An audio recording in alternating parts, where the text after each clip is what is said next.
देखिए, जितना चुनाव करीब आता जा रहा है उतना ही इस तरह के जज्बात को भड़काने का काम होता रहेगा। मैं उसमें बहस में नहीं पड़ता कि साहब वो बाबरी मस्जिद की लड़ाई में किसने गलती की, किसने नहीं गलती की। मेरा मानना यह है कमियां हर जगह होती हैं, लड़ाई को मजबूती से लड़ा गया।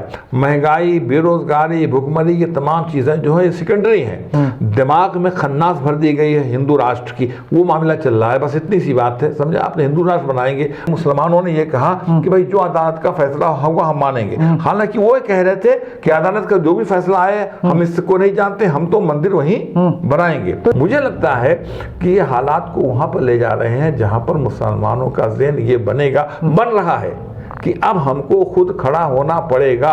ये तो कुछ भी करा सकते हैं, अभी तो दंगे फसाद कराएंगे, मैं आपको बता रहा हूं। और अगर कुछ नहीं चलेगा तो पाकिस्तान से युद्ध भी करा सकते हैं लोग करके। अभी अक्सर कहता हूं कि क्या आप हिंदू राष्ट्र बना के करेंगे क्या? नमस्कार, आदाब दोस्तों, हिंदू वॉइस में आपका स्वागत है। मैं हुक्राम, हमारे साथ हैं सुप्रीम कोर्ट के एडवोकेट ZK फैजान सर। आप लोग इन्हें जानते ही हैं और बड़े अच्छे पॉलिटिकल एनालिस्ट हैं। उत्तर प्रदेश में कई बार चुनाव भी लड़ चुके हैं, काफ़ी अच्छी तरह से यूपी की राजनीति को जानते हैं। सर, उत्तर प्रदेश में जैसे जैसे चुनाव नज़दीक आ रहा है, भाषणबाजी, वो लोग भी जिनकी साफ छवि मानी जाती थी, जैसे केशव प्रसाद मौर्य, जिनके दम पे पिछली बार भारतीय जनता पार्टी ने चुनाव लड़ा। अलग बात है कि डिप्टी CM से उन्हें सब्र करना पड़ा, कुर्सी कोई और ले गए। लेकिन इस चुनाव में जैसे जैसे नजदीक आ रहे हैं, उनकी बयानबाजी अब ज्यादा आ रही है, वो भी एक खास समुदाय को टारगेट करते हुए, टच करते हुए। जैसे उनका एक बयान कि अयोध्या काशी में निर्माण जारी है और मथुरा की बारी है। उसके बाद आया कि टोपी लुंगी वालों की गुंडागर्दी खत्म हो गई। वो अगर ये कहते कि गुंडों की गुंडागर्दी खत्म हो गई तो लोग मान लेते, लेकिन एक खास चीज का नाम लेते हुए और वो सीधे सीधे टच कर रहा है कि वो किसको कह रहे हैं। जैसे मोदी जी ने कहा था कपड़ों से पहचान होती है। और अब ये मथुरा का वाकया, जहाँ पे जानबूझ के एक तरह से ऐसा माहौल क्रिएट किया जा रहा है जो ध्रुवीकरण का काम कर सकता है। तो मैं इस पर आपकी राय जानना चाहता हूँ। नहीं, पहली बात तो मैं ये कहूँगा इकराम साहब कि किसने कह दिया कि केशव प्रसाद मौर्य जो है डिप्टी CM, उनकी बड़ी अच्छी इमेज रही है। समझा आपने? ऐसा तो है नहीं कि वो उनकी खुद की इमेज बड़ी खराब रही है। हम कह रहे हैं अब ये बड़े मियाँ तो बड़े मियाँ, छोटे मियाँ सुभान अल्लाह वाला मामला है। वो एक ये बात सही है कि चीफ मिनिस्टर के दावेदार थे अंदर अंदर, ऊपर से तो दावा करते तो पत्ता ही साफ हो जाता। लेकिन एक बार उसमें मोदी सॉरी योगी थे तो वहाँ उनको अपना नहीं बनना था, उसके चीफ मिनिस्टर उम्मीदवार थे भरत। तो अब ये है कि वो सबकत ले जाने के लिए वो उन्होंने किया। पहली बात तो ये है। दूसरी बात ये है, तो भी हम यहाँ चर्चा कर रहे हैं, वो चाहते हैं कि इस तरह की बातों में अपना चर्चे में रहें वो। दूसरी बात ये है कि वो कोई एजेंडे के तहत काम कर रहे हैं। एजेंडा, देखिए, जितना चुनाव करीब आता जा रहा है उतना ही इस तरह के जज्बात को भड़काने का काम होता रहेगा। आपने अब आप देखिए कि जहाँ तक का जो इसका ताल्लुक है मथुरा का, यही तो मैं कभी कभी कहता हूँ कि 1900, अब ये क्या है, बदमाशी है ना, कि जब एक कानून बना 1991 में, तो उसमें यही था कि जो इमारतें, जो मतलब इस तरह की मसाजिद, जो धर्मस्थल कहना चाहिए, मजहबी मकामात जो हैं किसी भी शक्ल में, जो 15 अगस्त 1947 को जहाँ पर जो पोजीशन थी उसी तरह से रहेंगे, एक्सेप्ट बाबरी मस्जिद, क्योंकि बाबरी मस्जिद का डिस्प्यूट चल रहा था। और ये आमतौर पर ये हमारी ये लोग कहते थे, समझा, फेनेटिक्स कहना चाहिए, जो भी कहना चाहिए, जो दूसरे अपोजिशन पार्टी कह लीजिए, दूसरे लोग जो भी लोग इस्तेमाल कीजिए, उनका कहना था कि साहब बाबरी मस्जिद को छोड़ करके और हमारा कोई क्लेम नहीं, बाबरी मस्जिद पे आप समझौता कर लीजिए, बात खत्म हो जाएगी। लेकिन उस कानून के खिलाफ तो पिटीशन जारी है। लेकिन सुनिए, मैं वही तो कह रहा हूँ कि अब इसको तो छोड़ दीजिए कि समझौता कर लेंगे, न सिर्फ उस सवाल को उठाया बल्कि उन्होंने उस एक्ट को ही चैलेंज कर दिया। और लोकल लेवल पर जो है वहाँ के जो समझौता हुआ था, समझौते में जो ज़मीन दे करके वहाँ लोगों ने, मुस्लिम पक्ष जो था उस समझौता कर लिया था कि भाई इतना ले लीजिए और बकिया फाइनल, लेकिन उसको भी उन्होंने चैलेंज कर दिया है। वो सब मसला वहाँ लोअर कोर्ट में है, उसको उन्होंने क्या कहते हैं डिस्ट्रिक्ट जज के यहाँ चैलेंज किया, वहाँ के बाद हाई कोर्ट, सुप्रीम कोर्ट तक। आज वो जो पटिशन है कि वो रिलीजियस प्लेसेस एक्ट जो है वो 1991 का वो गलत है या सही है, वो सुप्रीम कोर्ट में पेंडिंग है, तो वो सब तो चल ही रहा है, मगर लीगल बैटल तो एक तरफ। अब लीगल बैटल को छोड़ करके उन्होंने शुरुआत कर दी है बिल्कुल क्या कहते हैं हंगामाराई की, गुंडागर्दी की। जैसे उन्होंने यहाँ नमाज और अजान को लेकर के, जुमा की नमाज को लेकर के गुड़गांव में हर हफ्ते एपिसोड होता है, कर रखा है, हो रहा है। तो ये तो शरारत का एक कोई ना कोई बहाना तलाश करते हैं, समझा आपने। उधर कुछ चाहिए सताने को, हम समझते हैं आजमाने को, वो वाला मामला है। तो वो कर रहे हैं, उनका एजेंडा है, उनकी स्ट्रेटेजी है कि चुनाव तक कुछ ना कुछ करें। ये तो कुछ भी करा सकते हैं, अभी तो दंगे फसाद कराएंगे, मैं आपको बता रहा हूँ। और अगर कुछ नहीं चलेगा तो पाकिस्तान से युद्ध भी करा सकते हैं लोग, करके मालूम हुआ कि साहब लड़ाई छेड़ देंगे तो उसके असरात भी 5 जगह के इलेक्शन हैं। यूपी का बहुत इंपॉर्टेंट इलेक्शन है, यूपी का रास्ता जो है वो मरकर का रास्ता यूपी से खुलता है, ऐसा कहा जाता है। तो यूपी के इलेक्शन तो बहुत ही इंपॉर्टेंट है, 5 सूबों के, 4 सूबों के और इलेक्शन है, कुल 5 सूबे के हैं। सर आपने इतना लंबा वक्त देखा है पॉलिटिक्स में, इतने सारे लोगों की सरकारें देखी हैं, क्या अभी भी युवा इनके इस झांसे में आने वाला है? क्योंकि एक तरफ ये युवाओं पर लाठियां बरसा रहे हैं, उनके एग्जाम कैंसिल हो रहे हैं, उनको जॉब्स नहीं मिल रही हैं। झांसे में आने वाला, मैं आपका सवाल समझ गया, झांसे में आने वाला नहीं है, झांसे में आ चुका है, झांसे में जो बच्चे हैं आ रहे हैं, ये आप समझ लीजिए आप सब। हाँ बिल्कुल, फिजा को खराब करना का इन्होंने मंसूबा इसीलिए बनाया है कि जो आपने जब युवा की बात की तो आप युवा उन लोगों की बात कर रहे हैं जो फेडरलिज्म की तरफ जा रहे हैं, वही तो बात कर रहे हैं। वो आ चुके हैं, आ रहे हैं, मजीद लाने की कोशिश है, समझा आपने, ताकि ज़्यादा से ज़्यादा हम अक्सरियत हासिल करें। महंगाई, बेरोजगारी, भुखमरी, ये तमाम चीज़ें जो है सेकेंडरी हैं। दिमाग में खन्नास भर दी गई है हिंदू राष्ट्र की, वो मामला चल रहा है, बस इतनी सी बात है, समझा आपने। हिंदू राष्ट्र बनाएंगे, मैं कभी अक्सर कहता हूँ कि क्या आप हिंदू राष्ट्र बना के करेंगे क्या?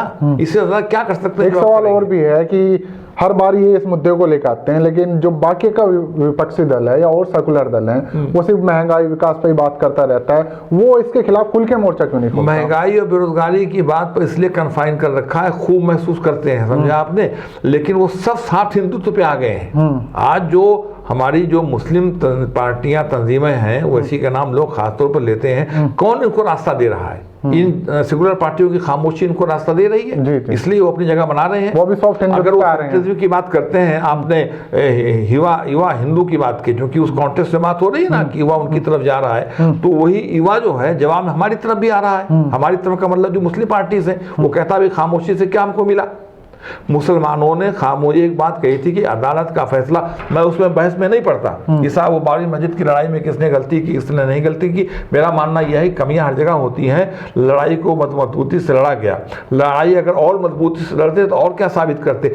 जो कुछ भी किसी मुकदमे को जीतने के लिए चाहिए वो सब कुछ तो वहां मौजूद था।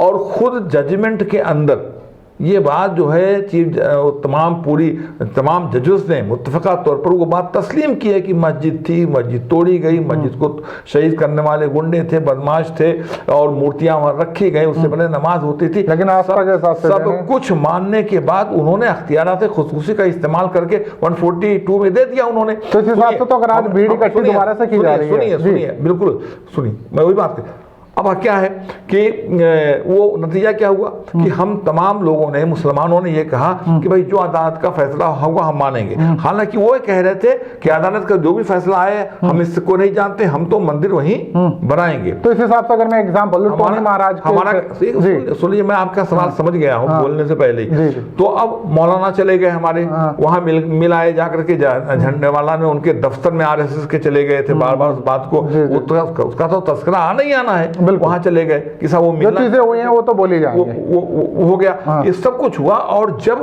वो वहां पर सुप्रीम कोर्ट का जजमेंट आया, सब कुछ आपके फेवर में कहने के बावजूद, मगर मुल्क के इंटरेस्ट में है, मुफाद आमा में यह है कि हम अपने अख्तियारात खुसूसी का इस्तेमाल करके फैसला ये कर रहे हैं क्योंकि बहुत ये चाहता है कि उनके हवाले कर दे। मेजॉरिटिज्म जो है उन पर प्रिवेल किया, लेकिन उसका उन्होंने तस्करा नहीं किया कि हम प्रिवेल करें। उनका भाई हक में, मुल्क के इंटरेस्ट में यह है, मेल मिलाप के इंटरेस्ट में है, और वो जानते थे कि ये नहीं बोलेंगे। मेरा कहना ये है कि अगर हम बोलने के लिए हमने भी कहा होता कि अदालत का जो फैसला आया हम वहां पर मंदिर नहीं बनने देंगे, तो ये फैसला ना आया होता।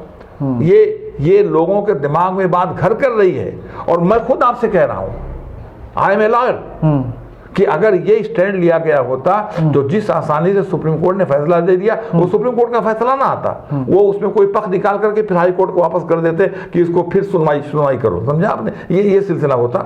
इसलिए अब जब मथुरा में है, मथुरा में जैसे ये इकट्ठा हो रहे हैं, भीड़ इकट्ठी हो रही है, भीड़ इकट्ठी हो रही है, अब भीड़ को इकट्ठा नहीं होने देना चाहिए। अगर वो भीड़ इकट्ठा हो रही है तो हमें भी, मुस्लिम पक्ष को भी कहीं न कहीं अपनी भीड़ इकट्ठा करनी चाहिए। मैं बता रहा हूं बाबरी मस्जिद की शहादत पे क्या हुआ, मैंने कई बार मैं रिपीट करना चाहता हूं।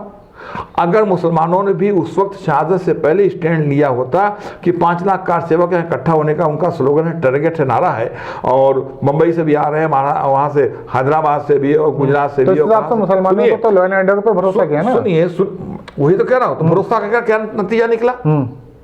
भरोसा का नतीजा क्या निकला? हम तो भरोसा करते रहे। नहीं, दूसरे गलती करें, मुसलमान क्यों करें? क्यों जी, गलती करने की बात नहीं है। जब सरकार रोकने में नाकाम रही, सुप्रीम कोर्ट में एफिडेविट दिया, ये किया वो किया, उसके बाद सब कुछ तो हो गया और हम हर जगह खामोश रहे। बाबरी मस्जिद के सवाल पर हम हर जगह वहां कार से इकट्ठा हो रहे थे, हमने कहा कि हमको इकट्ठा नहीं होना है। वहां पर जो है वो क्या कहते हैं, सुप्रीम कोर्ट का फैसला आया, वो कहते रहे कि हम तो जो चाहे फैसला है, मगर बहरहाल ये सब हो गया, हम गया। तो अब क्या इलाज बचता है अगर आप रोक नहीं पाते? आप रोक नहीं पाते। अभी अयोध्या का वो हर जगह के लिए ही कह रहे हैं, अब अयोध्या तो हो गया ना, मथुरा पे आ गए, अयोध्या आपको क्या कहते हैं, उसका मामला खत्म हो गया अयोध्या का, समझा आपने। वो ठीक है, 6 दिसंबर को, 8 दिसंबर है जी, लोग उसको याद करते हैं, याद तो करना ही करना है, समझा आपने। तो ये चीज़ अपनी जगह पर, लेकिन अब अयोध्या के बाद जो है काशी और मथुरा का छेड़ दिया। अब काशी मथुरा थोड़ी देर के लिए मान लीजिए, प्रिज्यूम कीजिए कि चलो भाई झगड़ा है, छोड़ो यार, काशी दे दो, मथुरा दे दो, तो मान लो जौन की अटाना मस्जिद है, उसको भी नहीं कभी नाम आता है, वहाँ खड़े हो जाएंगे, और उसके बाद उनके मस्जिद हो जाएगी। हाँ, उसके बाद इनकी लिस्ट में सैकड़ों मसाजिद है ना, समझा आपने। उसके बाद कब्रस्तान पे और औकाफ पे की जो प्रॉपर्टीज होंगी, वो तो मतलब लामतना ही सिलसिला है, उसका तो कोई इलाज नहीं। इसलिए कहीं ना कहीं जो है खुद खड़ा होना पड़ता है। जब सरकार फेल हो जाती है रोकने में, तो क्या होता है, खुद खड़ा होना पड़ता है। मुझे लगता है कि ये हालात को वहां पर ले जा रहे हैं जहां पर मुसलमानों का ज़हन ये बन रहा है कि अब हमको खुद खड़ा होना पड़ेगा।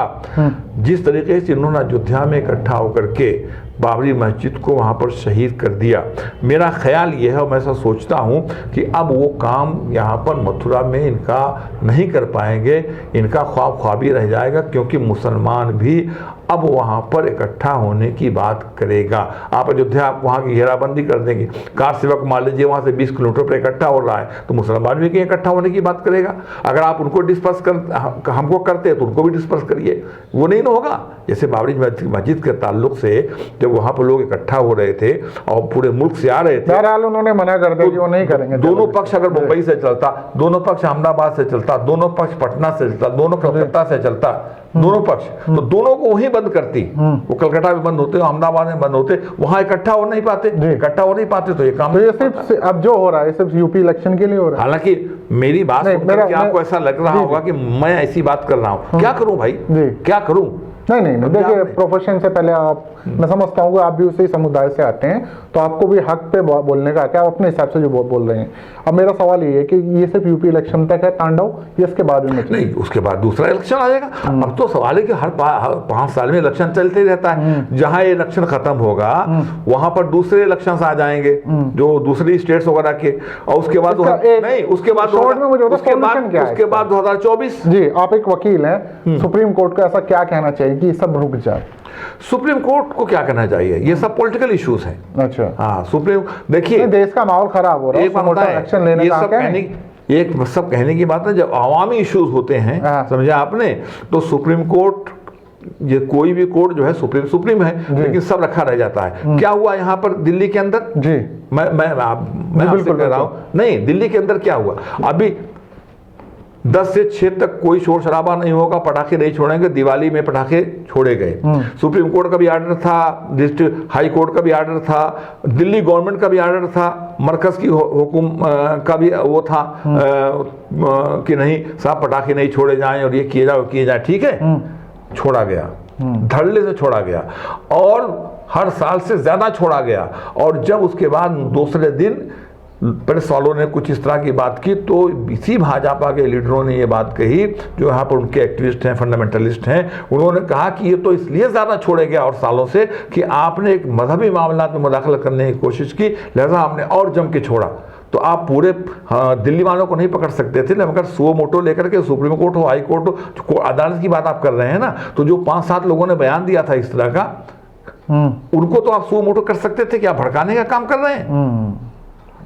जब अवाम मामलात होते हैं ना तो कोर्ट के आर्डर तो धरे के धरे रह जाते हैं। कोर्ट के आर्डर हम देख रहे हैं, कितने सालों से सुप्रीम कोर्ट के अंदर आर्डर मौजूद है। डीजे बजता है रात को, दारोगा जी खुद मौजूद होते हैं उसके अंदर, 10 बजे से 6 बजे के बीच का जो आर्डर है, कोई हंगामा नहीं होगा, कोई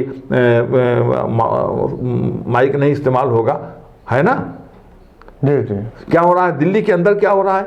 बिल्कुल खुद वहां पर पुलिस वाला मौजूद होता है, पुलिस वाला नहीं, दारोगा जी, एसपी साहब मौजूद होते, डीसीपी मौजूद होते हैं। पूरा पाठ रात भर होता रहता है। मैं गांव की बात करता हूं, वहां भी हो रहा है। जी बिल्कुल, दिल्ली में भी हुआ।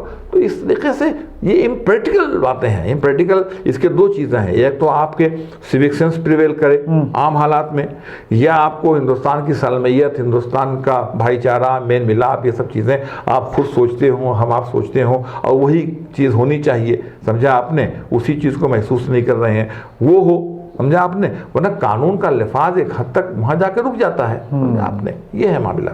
बहुत बहुत शुक्रिया। सारा काम कानून से नहीं होता, ये बता दूं आपसे। ये ऑल दीस यानी कि एक भीड़ बनाकर माहौल को पहले बनाया जाता है और उसके बाद फिर जो चाहे आप लोग करा सकते हैं। कहने का सर का सीधा मतलब यही है। बहुत सारे ऐसे कानून बने हुए हैं पहले से जिन्हें कोई मानने को तैयार नहीं, और फिर आते हैं कुछ लोग धर्म के नाम पर भाषणबाजी करते हैं, उन पर भी कोई कार्रवाई शायद नहीं होती। तो ये सब निकल के आ रहा है। उत्तर प्रदेश चुनाव से पहले जो हालात बन रहे हैं, हम आप लोगों के सामने सारी रिपोर्ट रखेंगे, एक्सपर्ट के हवाले से रखेंगे और बताने की कोशिश करेंगे कि आखिर मंशा क्या है इन लोगों की। तो बने रहेगा इन वॉइस पर। किसी और एपिसोड में आपसे मुलाकात होगी, तब तक के लिए दीजिए इजाजत।